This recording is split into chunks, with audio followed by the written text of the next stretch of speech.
Happy Hump Day, reading friends. I am going to do a quick review or quick synopsis, I guess, of the 5 books on our September 2025 consideration list. Just reading from the inside cover, and the first title is Eleanor of Avignon, Province 1347. Eleanor Blanchette is a young midwife and herbalist with remarkable skills. But as she learned the day her mother died, the most dangerous thing a woman can do is draw attention to herself. She attends to patients in her home city of Avignon, spends time with her father and twin sister, gathers herbs in the surrounding woods, and dreams of the freedom to pursue her calling without fear. In a chance encounter, Elia meets the enigmatic personal physician to the powerful Pope Clement. As his apprentice, she hones her skills as a healer, combining her knowledge of folk medicine with anatomy, astrology, and surgical techniques. Then, 2 pieces of earth-shattering news. The Black Death has made landfall in Europe, and the disgraced Queen Joanna is coming to Avignon to stand trial for her husband's murder. She is pregnant and in need of a midwife, a role only Elia can fill. The Queen's childbirth approaches as the plague spreads like wildfire, leaving half the city dead in its wake. The people of Avignon grow desperate for a scapegoat, and a group of religious heretics launch a witch hunt that could cost Elia, an intelligent, talented, unwed woman, everything. That's Eleanor of Avignon by Elizabeth Delozier. I don't like the cover.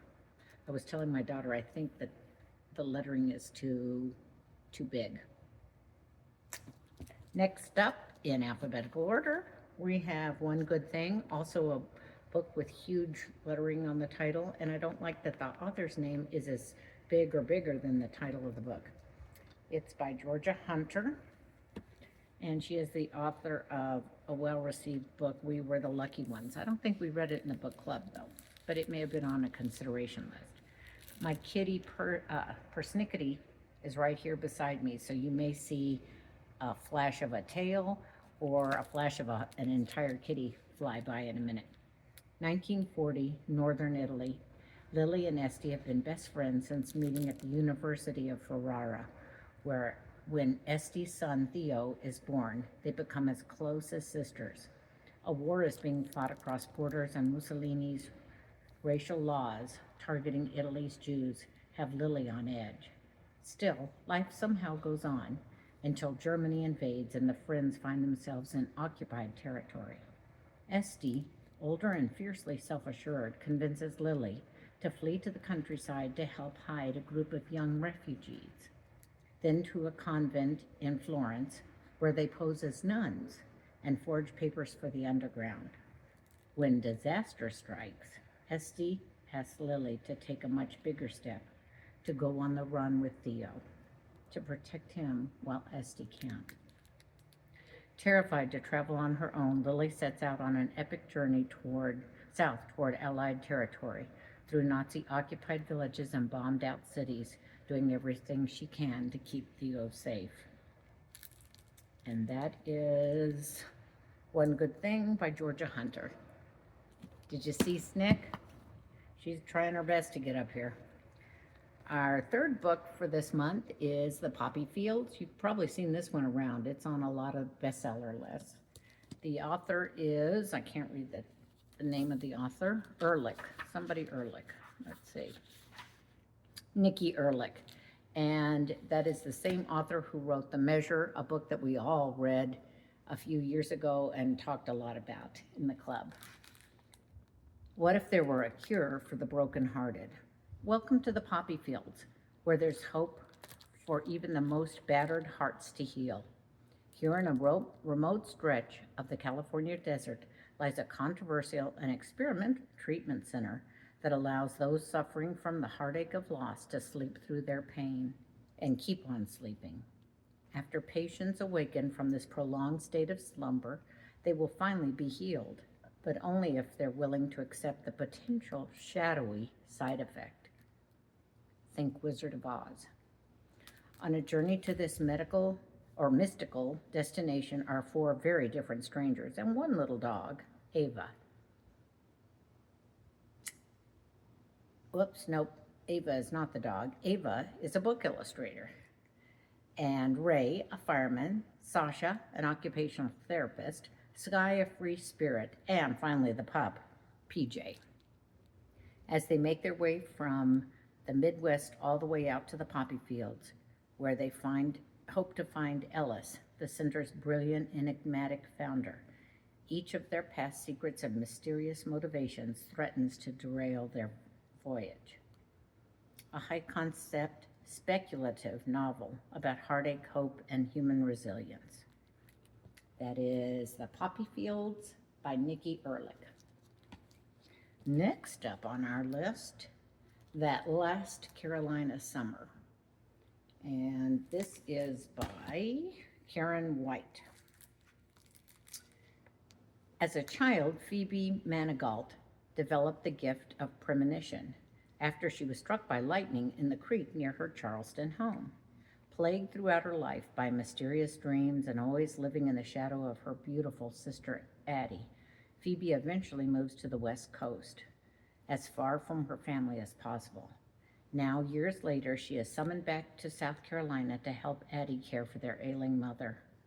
As Phoebe's return lures her back into the deep-rooted tensions and conflicts, she is drawn to Celeste, whose grandmother went missing years ago.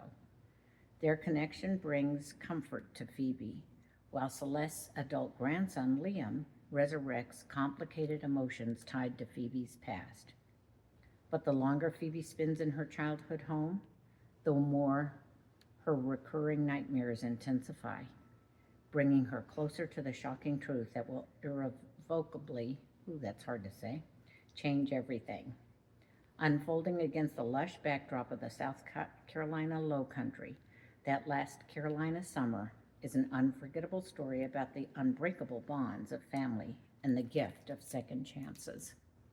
That Last Carolina Summer by Karen White. And last but not least, Wayward Girls by Susan Wiggs. And she is the author of The Lost and Found Bookshop. And I'm thinking either that was on a consideration list or maybe we read it together. Do you guys remember? Here's a little snippet from this book.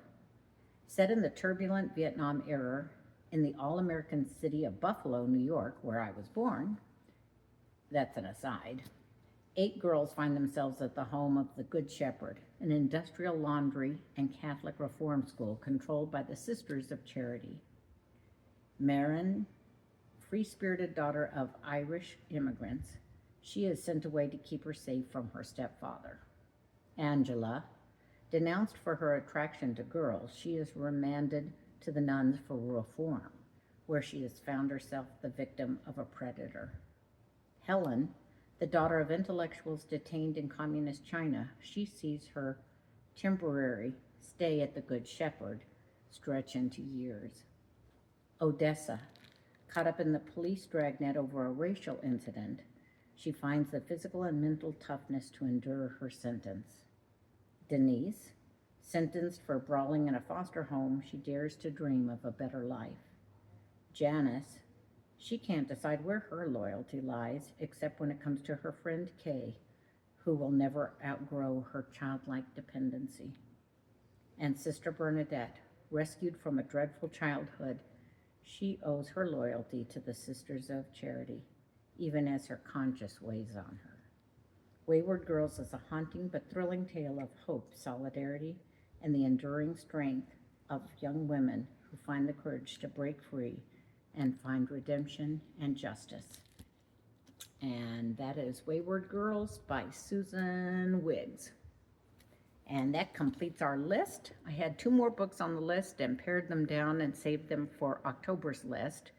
Hope you all find something among these that piques your interest and might be your next favorite book. Thanks for reading with me. Have a good weekend. Bye.